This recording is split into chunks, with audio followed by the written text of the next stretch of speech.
Hello everyone, अब हम physical meaning of polarisation of dielectric या पोलराइजेबिलिटी पढ़ेंगे. This is polarisability, POLARISABILITY, polarisability.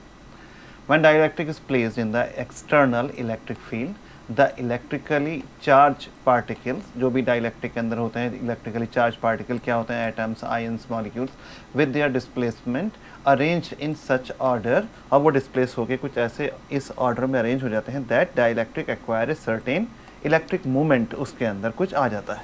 बस यही प्रोसेस क्या कहलाता है? यही पोलराइजेशन कहलाता है. अरे जब भी डाइलेक्ट्रिक को एक्सटर्नल इलेक्ट्रिक फील्ड में रखेंगे उसके अंदर के जो इलेक्ट्रिकली चार्ज पार्टिकल हैं वो प्लस और माइनस के अकॉर्डिंगली भागेंगे. प्लस की तरफ को माइनस भागेंगे, माइनस की तरफ को प्लस भागेंगे, और वो इलेक्ट्रिकली उसमें अंदर एक मूवमेंट आ जाएगा. Such a process is called polarisation. Linear dielectric shows a direct proportionality, ये TY कट गया है, direct proportionality between electric moment P, जिसे इंड्यूस्ड मोमेंट कहते हैं, between the electric moment P acquired by the particle during the process of polarization and the intensity of electric field acting on the particle. किन के बीच में? जो भी electric movement बनेगा उसमें, और जितनी आपने बाहर से इलेक्ट्रिक फील्ड लगा रखी है. तो फिर से सुन लीजिए. लीनियर, देखिए लीनियर डाइलेक्ट्रिक शोज, देखिए कुछ बस डाइलेक्ट्रिक, वो वाला डाइलेक्ट्रिक जिसमें कि इलेक्ट्रिक फील्ड लगाने पर इलेक्ट्रिक मूवमेंट बन जाता है, वो डायरेक्ट प्रोपोर्शनैलिटी होती है. जितना ज़्यादा लगाएंगे उतना ही ज़्यादा इलेक्ट्रिक मूवमेंट बनता चला जाएगा. कहता है linear dielectric shows a direct proportionality between the electric movement P, जो इंड्यूस्ड मूवमेंट भी कहलाता है, acquired by the particle during the process of polarisation. ये कब बना?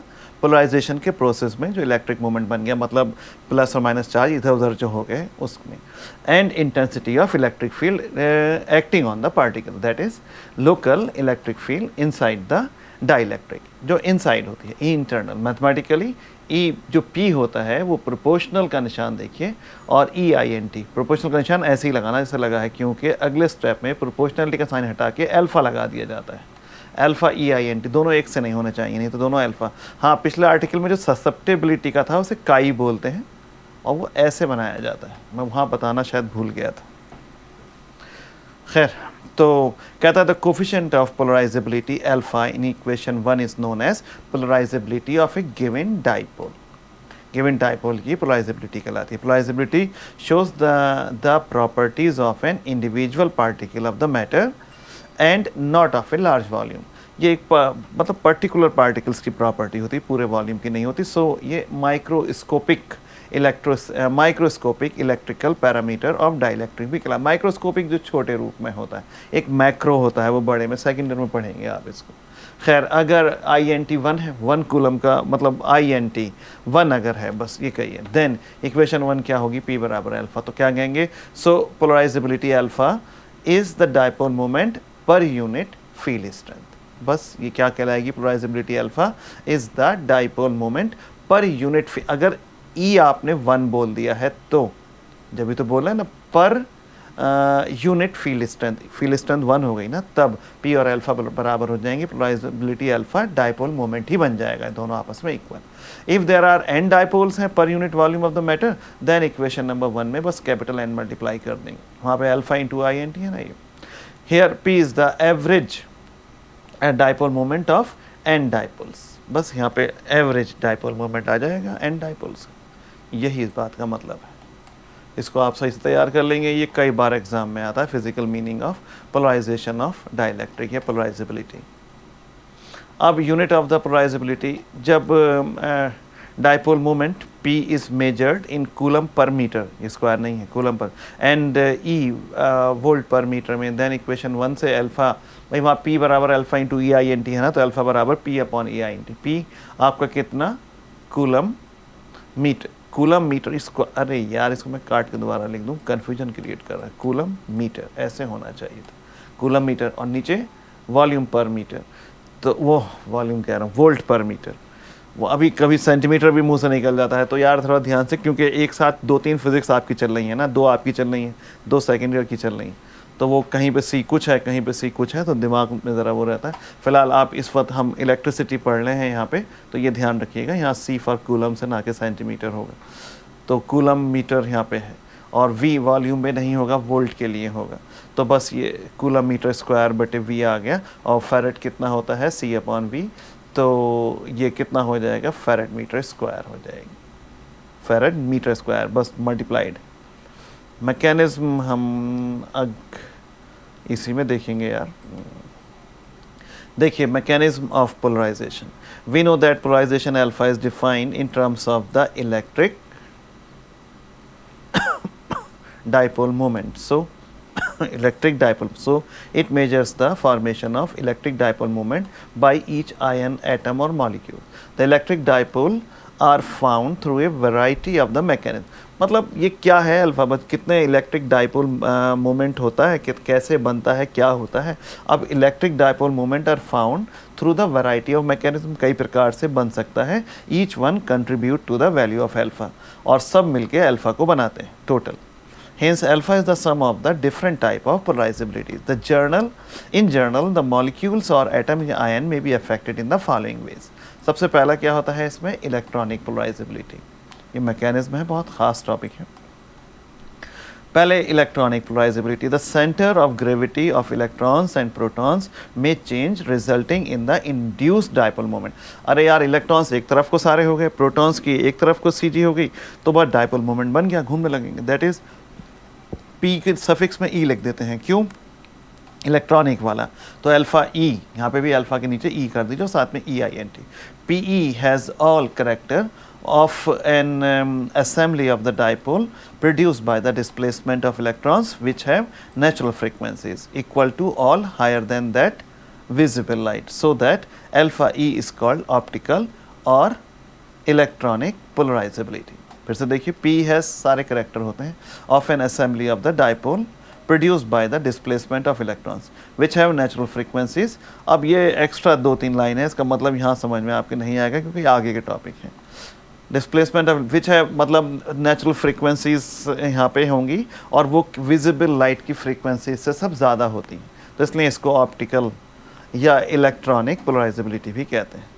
और मॉलिक्यूलर पोलराइजेबिलिटी, देखिए अब कोई बच्चा शायद दिमाग में आ रहा हो कि इलेक्ट्रॉन्स विच हैव नेचुरल, देखिए इलेक्ट्रॉन स्थिर नहीं होता है, वो वाइब्रेट करता रहता है, और वाइब्रेशन करते टाइम वो किस फ्रीक्वेंसी से एक सेकंड में कितने वाइब्रेशन है उस हिसाब से है कि अगर वो वाइब्रेशंस जो हैं वो नेचुरल फ्रीक्वेंसी से ज़्यादा है, मतलब विजिबल लाइट की भी अपनी फ्रीक्वेंसी होती है, उससे अगर ज़्यादा है तब की बात हो रही है, तब ये ऑप्टिकल या इलेक्ट्रॉनिक पोलराइजेबिलिटी कहलाता है। अब मॉलिक्यूलर पोलराइजेबिलिटी देखिए, molecule have permanent dipole moment, that is polar molecules are affecting in 2 possible ways. मतलब मॉलिक्यूलर पोलराइजेबिलिटी के भी 2 वेज होते हैं। एक पहला था atomic polarisability. Firstly the field causes, just a minute, चलिए हम दोबारा स्टार्ट करते हैं।